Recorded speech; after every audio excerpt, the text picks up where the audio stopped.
प्रधानमंत्री एक बार फिर देश को संबोधन करने के लिए आए, लेकिन ऐसा लगा कि वो अपनी पीठ थपथपाने के लिए आए हैं, कुछ प्रोपेगेंडा करने के लिए आए हैं, कुछ बिहार इलेक्शन उनके दिमाग के अंदर है और कुछ एपिडेमिक तेजी से आगे बढ़ रहा है, तो उसके लिए कोई भूमिका तैयार करने के लिए आए। ये मैं ऐसा कह रही हूँ कि प्रधानमंत्री ने जो इस वक्त देश के सामने गंभीर समस्याएं हैं, उनका कुछ भी चर्चा नहीं किया। बेरोजगारी मुंह बाए खड़ी है और लोगों को काम धंधे चौपट हैं, छोटा उद्योग शुरू नहीं हो पा रहा है, बड़ा उद्योग शुरू भी हुआ है तो 30 से 40% से ज़्यादा वो वर्कफोर्स को वापस नहीं ले पाए हैं। लोगों के सामने अभी भी राशन का सवाल भी बहुत बड़ा है, कैश का सवाल भी बहुत बड़ा है और इसके साथ साथ एपिडेमिक तेजी से बढ़ रहा है और लोगों की चिंता गहरी हो रही है, क्योंकि स्वास्थ्य व्यवस्था में जिस किस्म के सुधार की और तैयारी की आवश्यकता अब होनी चाहिए वो अभी तक भी नहीं है और फ्रंट रैंक फाइटर्स के मसले तो जस तस बहुत सारे अभी भी बने हुए हैं, उनकी तरफ कोई भी संज्ञान नहीं लिया जा रहा है। इसलिए मैं ये कह रही हूँ कि प्रधानमंत्री का जो देश के प्रति संबोधन था वो अपने चुनावी इरादों के लिए ज्यादा था और अपनी पीठ थपथपाने के लिए ज्यादा था। मसलन प्रधानमंत्री ने कहा कि अभी तो मौसम आ रहा है खांसी का, जुकाम का, बुखार का, ये बरसात का सीजन हो रहा है, इसमें ऐसे केस तो बढ़ते होते हैं। तो वो क्या कहना चाहते हैं कि अगर केस बढ़ रहे हैं तो वो कोरोना के नहीं बढ़ रहे हैं, ये तो आपको खांसी जुकाम हो गया मौसम का। दूसरी बात वो क्या जताए, उन्होंने कहा कि अमेरिका की आबादी हमसे 2.5 गुना है, इंग्लैंड से जो है वो हम 12 गुना ज्यादा हैं और यूरोप से हमारी आबादी दुगनी है। लेकिन उनके साथ मुकाबला करके देखिए, हमने तो बहुत अच्छे से संभाला है। इसलिए प्रधानमंत्री पीठ थपथपा रहे थे कि मैंने लॉकडाउन बहुत अच्छा किया, साथ में ये कह रहे थे कि लॉकडाउन के बाद हमने बहुत अच्छे कदम उठाए और इसलिए हम तो देखिए जी उन देशों के साथ मुकाबला कीजिए, हम तो उनसे बड़ी बेहतर हालत में हैं। मिस्टर प्राइम मिनिस्टर, अगर उनके साथ मुकाबला करना है, आसपास के पड़ोसी देशों के साथ नहीं करना है, या ईस्टर्न सेक्टर या अफ्रीकन कंट्रीज या साउथ एशिया से मुकाबला नहीं करना है, उन्हीं से आप मुकाबला करना चाहते हो, तो फिर मैं आपसे ये कहूंगी ना, फिर पूरा मुकाबला करो ना। ब्रिटानिया के अंदर तो नेशनल हेल्थ सिस्टम जो है, सर्विसेज हैं, वो तो सबको मुफ्त इलाज दी हैं, कहीं कोई दिक्कत नहीं आई। और यहाँ तो लाखों रुपए की थैली लेके आदमी बाहर निकलता है और अस्पताल में दाखिला नहीं मिल रहा है। जो डॉक्टर्स हैं, जो सर्जन्स हैं, जो फ्रंट रैंक फाइटर्स हैं, जो IAS हैं, IPS हैं, पुलिस वाले हैं, उनको कई अस्पतालों में चक्कर के बाद दाखिला नहीं मिल पा रहा है अस्पतालों में, तो फिर वहाँ तो ऐसा नहीं है। तो फिर आप इस बात का भी तो कंपैरिजन कीजिए ना। फिर ये कंपैरिजन भी कीजिए कि आपने तो जिनके रोजगार चले गए, हम बोलते रह गए कि छोटे उद्योग वालों को कम से कम आप पगार दे दीजिए सरकार की तरफ से, बड़ा उद्योग अपने आप दे लेगा, वो भी आपने नहीं किया। और गरीब गुरबा को कुछ कैश थमा दीजिए पर मंथ 7,500 रुपए के करीब, वो भी आपने नहीं किया।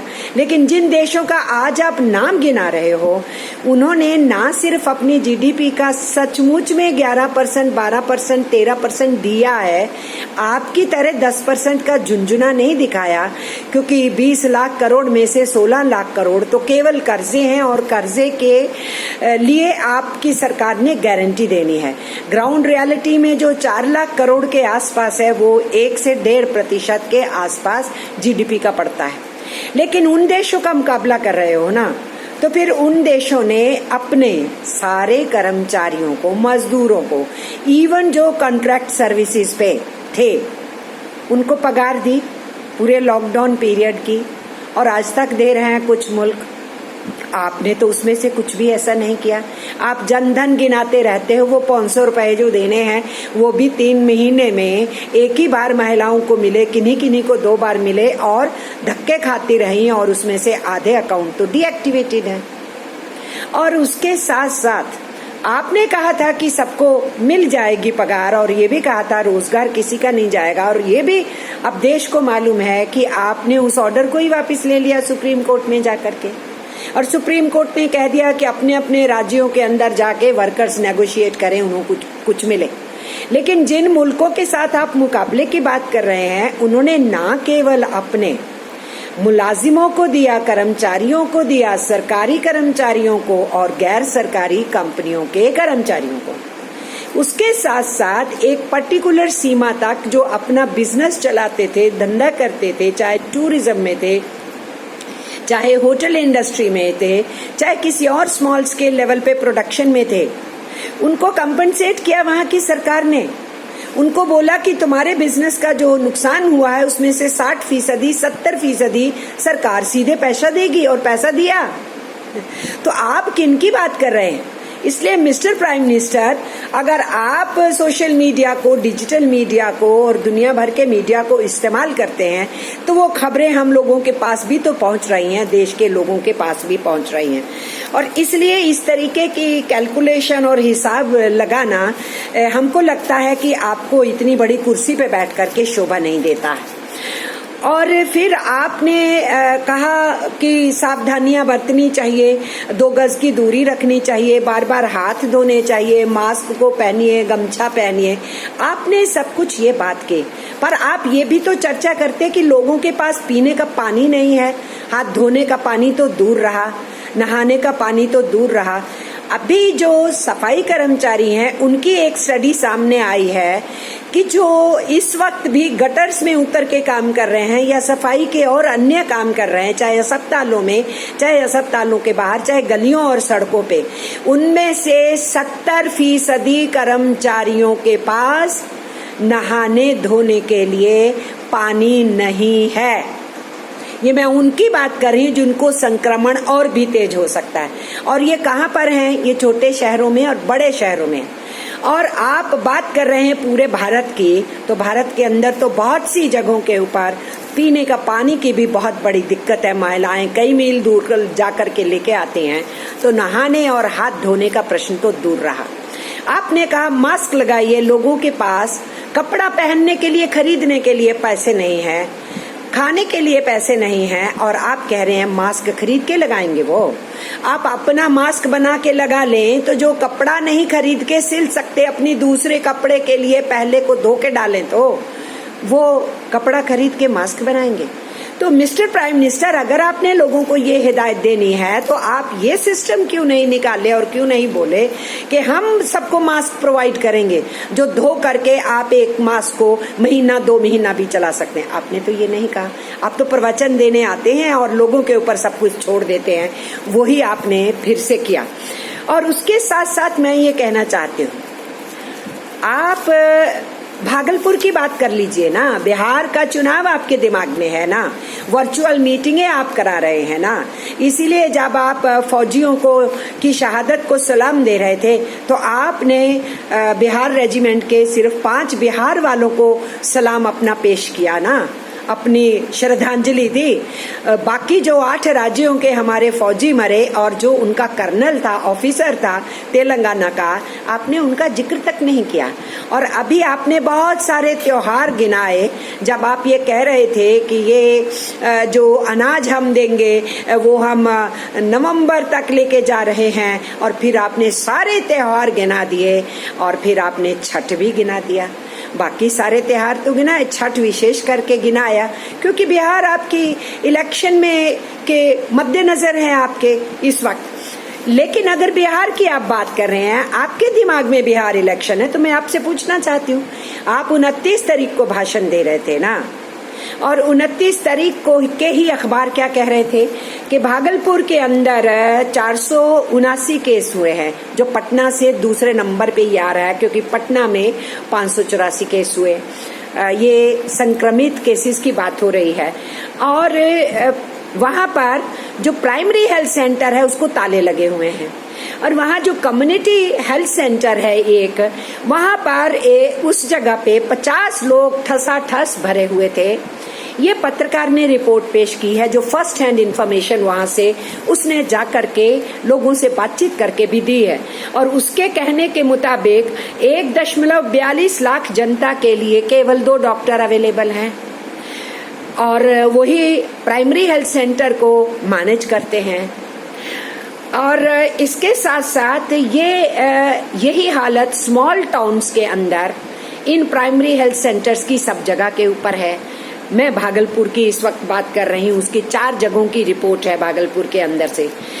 खबर ये थी कि उस छोटी सी जगह पे ठसाठस लोग थे, उनमें से बहुमत को मास्क नहीं था, टेस्टिंग प्रोटोकॉल्स नहीं फॉलो किए जा रहे थे, इंफ्रास्ट्रक्चर पूरा नहीं था। जो अश्विनी कुमार चौबे हैं, जो हेल्थ मिनिस्टर हैं, वो वहीं के दरियारपुर के हैं और उनके उस एरिया में पीएमसी क्लोज्ड रहता है और उस पीएमसी में प्राइमरी हेल्थ सेंटर में 15 किलोमीटर दूर तक जाना पड़ता है एक बेसिक ट्रीटमेंट के लिए, और वो सेंटर बंद रहता है। अब वो केवल इम्यूनाइजेशन के लिए खुल रहा है। वहां पर अगर किसी ने मास्क पहने थे फ्रंट रैंक फाइटर ने, तो ग्लोव्स नहीं थे, और जिसने ग्लोव्स पहने थे तो उसने मास्क नहीं पहने थे। केवल 12 पीपीई किट्स थी, वो केवल जो सैंपल ले रहे थे उनके वास्ते थी। बाकी चाहे कोरोना पेशेंट्स की मौजूदगी में खड़े हैं, उनके लिए पीपीई किट्स नहीं थी। सैनिटाइजेशन उन बेड्स का नहीं था जहां पर ऐसे पेशेंट्स को लिटाना है। और उसके साथ साथ जो प्राइवेट एम्बुलेंस, प्राइवेट कंसर्न की एम्बुलेंस इस सरकारी प्राइमरी हेल्थ सेंटर के लिए, कम्युनिटी हेल्थ सेंटर के लिए एंगेज कर रखी है, उसके ड्राइवर ने भी मास्क नहीं पहना था। उसका कहना था कि मेरी जो है अप्रैल महीने से पगार भी नहीं मिली है, उसको भी किसी किस्म के इक्विपमेंट्स नहीं थे। तो मिस्टर प्राइम मिनिस्टर अब बात क्या कर रहे हैं? जब एपिडेमिक तेजी से बढ़ रहा है, आप नहीं बता रहे हैं कि स्वास्थ्य की स्थितियां क्या हैं। और ये अगर कुछ टाउन्स की ये हालत है, तो नीचे स्तर के ऊपर और क्या हालत होगी। शहरों से भी अभी तक डॉक्टर्स और नर्सिस की शिकायतें हैं, हमारे आशा वर्कर, आंगनवाड़ी वर्कर्स की शिकायतें हैं, इंतजाम पूरा नहीं। लेकिन प्रधानमंत्री ने अपनी बातचीत के अंदर सीधे फेंक दिया कि 2 गज की दूरी रखो, अपना मास्क वास्क लगाओ, काम धंधे तो करने हैं, उसके लिए निकलना है। उसके बाद चले आए कि मैं 5 किलो अनाज, गेहूं या चावल और 1 किलो दाल, इसको हमने बढ़ा दिया है, नवंबर तक बढ़ा दिया है, और उसी में त्योहार गिनाए। बीच में ईद भी पड़ेगी, उसका चर्चा नहीं किया। दिसंबर में जो है वो न्यू ईयर ईव भी पड़ेगा, ईसा मसीह का भी मौका आता है, क्रिसमस ईव आती है, ये दिसंबर तक भी खींच के ले जा सकते थे ना। इन दोनों त्योहारों का भी बात करते थे। तो मिस्टर प्राइम मिनिस्टर, मैं क्या कहने की कोशिश कर रही हूँ, आप अच्छे से समझ रहे होंगे। मैं ये कहने की कोशिश कर रही हूँ कि आप कोई मौका नहीं छोड़ते जिसके अंदर आप अपनी संकीर्ण सोच को सामने नहीं रखते। डिवीजन की पॉलिटिक्स और पोलराइजेशन की पॉलिटिक्स को किसी न किसी स्वरूप में आप फेंकते हैं लोगों के अंदर, ताकि उनकी जहन में वो स्ट्राइक करे। ये मेरा आपको इल्जाम है। और फिर मैं आपसे ये भी कहना चाहती हूँ, आपने जो भी गिनाया, 50,000 करोड़ इस पे लगेंगे, 60,000 करोड़ इस पे लगेंगे, 90,000 करोड़ इस पे लगेंगे, और आपने कहा 1.5 लाख करोड़ का पैकेज है, 1.25 लाख करोड़ खर्च हो जाएंगे, आपने ये कहा ना। ये बात तो पहले आ चुकी है, आप तो ऐसे पेश कर रहे हो कुछ नई स्कीम आ गई। आपकी फाइनेंस मिनिस्टर ऑलरेडी इसको अपने पैकेज में घोषित कर चुकी है, और इसमें से बहुत सारा पैसा पहले से बजट्स का भी पैसा है। तो ये कुछ नया नहीं है देशवासियों, मैं आपको ये बता रही हूँ। निर्मला सीतारमण जी इस पैकेज का पहले से जिक्र कर चुकी हैं, जब उन्होंने कहा था कि प्रधानमंत्री की गरीब कल्याणकारी जो योजना है गरीबों के लिए, उसमें वो 1.70 लाख करोड़ जो है वो देने वाली है, ये सरकार देने वाली है। उसी बात को प्रधानमंत्री दोहराने आए। मैं देशवासियों को ये कहना चाहती हूँ, ये जो 5 किलो अनाज और 1 किलो दाल, 1 किलो दाल पूरे परिवार के लिए, मुझे बताइए ना, 1 किलो दाल 1 दिन चलेगी कि 2 दिन चलेगी, अगर 5, 7 और 8 जनों का परिवार है तो। और भूल जाए हम वो बिहार का भानु प्रताप, वो नौजवान बच्चा खुद बीमार, उसकी माँ बीमार, और वो आत्महत्या का जो नोट लिखता है उसमें क्या लिखता है, अकेले गेहूं या चावल का मैं क्या करूं, घर में खाना पकाने का तेल नहीं है, आग जलाने के लिए चूल्हा नहीं है, हमारे पास कैश खत्म हो चुका है, चीनी नहीं है, चाय पत्ती नहीं है, दूध नहीं है, हम क्या करें, मेरे से बर्दाश्त नहीं होता, मेरी माँ बीमार है, और वो आत्महत्या करता है। तो मिस्टर प्राइम मिनिस्टर, आप क्या समझते हैं कि लोग जानवर हैं? जुगाली करेंगे। आप गेहूं फेंकेंगे उसकी जुगाली हो जाएगी और चावल फेंकेंगे उसकी जुगाली हो जाएगी। क्या कहना चाहते हैं? दाल फेंकेंगे जैसे गाय जुगाली करती है दाल खा करके। और इसलिए इस तरीके का आप फेंक रहे हैं, तो फिर आप क्या करना चाहते हैं कि गरीब यहीं तक रहे। और आपकी जो इन सारी स्कीमों को घोषित करते हुए निर्मला सीतारमण जी को ये मानना पड़ा था एक पत्रकार के जवाब में भी, जब वो पैकेजेस देने के लिए आए थे, कि हाँ ये जो फूड सिक्योरिटी एक्ट के तहत, नेशनल फूड सिक्योरिटी एक्ट के तहत 80 लाख करोड़ का उन्होंने जिक्र किया था। तो उनसे पूछा गया, उन्होंने कहा हाँ इनमें से बहुत सारे अभी रजिस्टर्ड नहीं। उन्होंने ये भी कहा था कि जो बीपीएल एपीएल वाले हैं उनमें से हाँ हम जानते हैं बहुत लोगों की एप्लीकेशन पड़ी है, वो रजिस्टर नहीं हो पाई। तो अभी भी फूड सिक्योरिटी एक्ट से 8 करोड़ से ज्यादा लोग बाहर है। अभी भी बहुत से लोग जो बीपीएल और एपीएल में कवरेज नहीं हासिल किए, उनकी गिनती काफी है। इस देश में 110 से 115 करोड़ लोगों को अनाज की आवश्यकता है, लेकिन ये 5 किलो का झुंझुना नहीं। जो अनाज उनको ऑफिशियली मिलना है उसके साथ जो मुफ्त मिलना है, तो ये सारा का सारा अनाज जो है हम लोगों ने कहा था इसको यूनिवर्सल कर दीजिए। साल भर के लिए तो सबको कवरेज दे दीजिए, उसके बाद आप वर्कआउट कर सकते हैं कि पब्लिक डिस्ट्रीब्यूशन सिस्टम में जो छूटे हुए हैं उनको इंक्लूड कैसे करना है। लेकिन अभी के हालात में उनको कीजिए। मिस्टर प्राइम मिनिस्टर, आपने ये किया नहीं। आप बार बार 80 लाख 80 करोड़ 80 करोड़ 80 करोड़ का आप ये दिखा रहे हैं, तो आप ये भी तो मान लीजिए ना कि 80 करोड़ हिंदुस्तानी जिनको आप ही मान रहे हो, 110-15 करोड़ जिनकी जरूरत है, आप बात नहीं कर रहे हो, तो वो ऐसी हालत में है ना, अनाज खरीद के खा नहीं सकते। उन्हीं में से हैं जो शिकायत कर रहे हैं कि इसको पकाने का तेल कहाँ है। तो फिर आप ये मानना चाहिए ना आपको कि हम ये कह रहे हैं ये 500 रुपए का जन धन, जिसको फिर से आपने गिनाया देश के संबोधन में, 20 करोड़ में से आधे अकाउंट जो हैं वो डिफंक्ट हो चुके हैं और बहुत सारे लोग उसको दूर दूर जाकर के भुना नहीं पाए, और वो भी केवल 500 रुपए महीना। हमने कहा वो 1,500 से 2,000 रुपए महीना दीजिए उस जनधन के अंदर, सबकी कवरेज कीजिए जो डीएक्टिवेटेड है। बाकी सारा असंगठित क्षेत्र का मजदूर जिसका रोजगार चला गया, 7500 रुपए उसको पर मंथ दीजिए, चाहे 6 महीने देना पड़े। और हमने ये कहा कि जिनकी नौकरी छूट गई उनकी पगार तो कम से कम सरकार दे दे, अगर सेक्टर्स नहीं दे सकते। आपने कुछ नहीं किया, और आप बार बार कई बार आपने 80 करोड़ जनता का नाम गिनाया और कई बार आपने पैसे का नाम गिनाया। और इसमें आपसे कहना चाहती हूँ, लोग लाइनों में खड़े होकर के भिखमंगों की तरह नहीं खाना चाहते, और लोग इस तरीके से मुफ्त के राशन के लिए भी अपनी डिग्निटी नहीं तोड़ना चाहते। मजबूरी है कि आपने देना है तो उनको दीजिए, क्योंकि उनको चाहिए, लेकिन लोग इज्जत की रोटी खाना चाहते हैं। इसलिए रोजगार का असली मसला है, सबके हाथों के काम का असली मसला है। केवल 202 रुपए पे मनरेगा में काम करने का प्रश्न नहीं है 100 दिन के लिए। लोगों को डिग्निटी चाहिए, उनको इज्जत चाहिए, उनको काम चाहिए, वो आप देने के लिए तैयार नहीं है। इसीलिए मैं ये कह सकती हूँ कि आपके इस देश के संबोधन में कोई दमखम नहीं था। आप चुनावी प्रचार करने आए और अपनी पीठ थपथपाने के लिए आए। ये मैं आपके ऊपर इल्जाम सीधे सीधे लगाती आई हूँ, आज फिर मैं ये कह रही हूँ।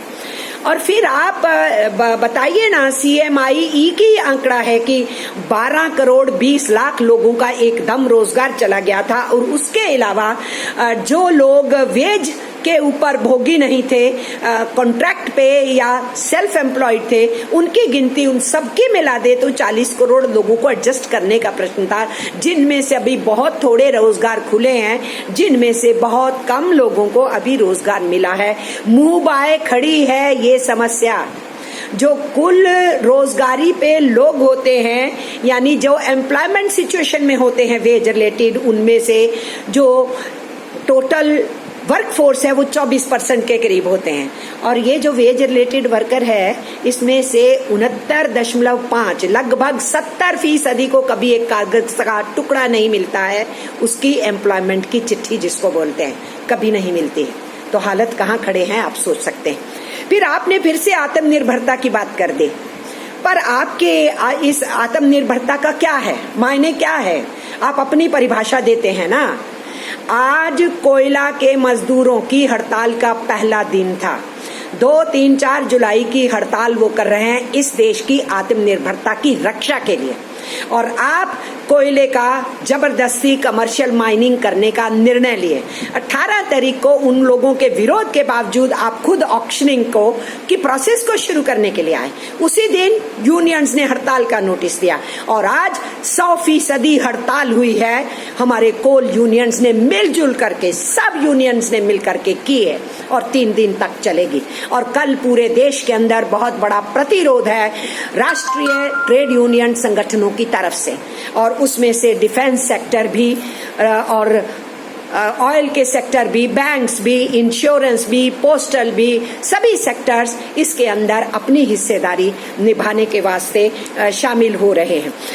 आपने कहा कि 30,000 करोड़ रुपया आप कमा लोगे जो कोयला बाहर बेचेंगे आप, तो देश के संसाधनों को बेच करके पैसा इकट्ठा करना आपकी सोच है, उसको आप आत्मनिर्भर भारत कहते हैं, हम नहीं कहते हैं। और आज ही हमने क्या पढ़ लिया कि रेलवे के अंदर 151 ट्रेनें प्राइवेट चलेंगी, 109 रूट्स पे चलेंगी, लेकिन गार्ड्स और इंजीनियर्स और जो ट्रैक इंफ्रास्ट्रक्चर है उसको हमारे लोग चलाएंगे, पब्लिक मनी से चलाएंगे और पैसा कमाएंगे प्राइवेट सेक्टर के लोग, जो अपनी ट्रेनें चला करके हमारी ट्रेनों से कई गुना ज्यादा किराए पे अमीरों को वो उपलब्ध कराएंगे सेवाएं, और हिंदुस्तान की सरकार जनता के पैसे से उनकी इन ट्रेनों को चलवाने में मदद करेगी। ये है आपका आत्मनिर्भर भारत का सोच। और इसीलिए मैं ये समझती हूँ कि आप फिर से अपने प्रोपेगेंडा और इलेक्शन कैंपेन के लिए आए थे। आप इस देश की आत्मनिर्भरता की कोई आपको चिंता नहीं है। आपका रिवर्स नारा है, देश को डिपेंडेंट बना रहे हैं विदेशी और देश के बड़े पूंजीपतियों के आगे, और आम आदमी के रोजगार को छीनने की सिलसिले में आप चल रहे हैं। उनकी अच्छी खासी नौकरियों के बाद आप उनको कह रहे हैं मनरेगा जैसे काम में सारे के सारे लग जाएं, और उसी के गुणगान आप गाने में लगे रहते हैं। मनरेगा की एक अपनी जगह है जिसकी आवश्यकता है रूरल सेक्टर के अंदर फौरी तौर पे मदद पहुंचाने की, लेकिन वो सप्लीमेंट्री नहीं है, वो अल्टरनेटिव नहीं है, वो रिप्लेस नहीं कर सकता है रोजमर्रा के जो रोजगार और सुरक्षित रोजगार मिलने चाहिए और अच्छी वेतन वाले मिलने चाहिए। आज इतना ही कहते हुए मैं सब देशवासियों को नमस्कार कहती हूँ, प्रणाम कहती हूँ, सत श्री अकाल कहती हूँ, सलाम कहती हूँ, आदाब कहती हूँ और जय हिंद कह के अपनी बात खत्म करती हूँ। फिर हाजिर होंगी। कल हमारा 3 तारीख का पूरे देश में प्रतिरोध दिवस है।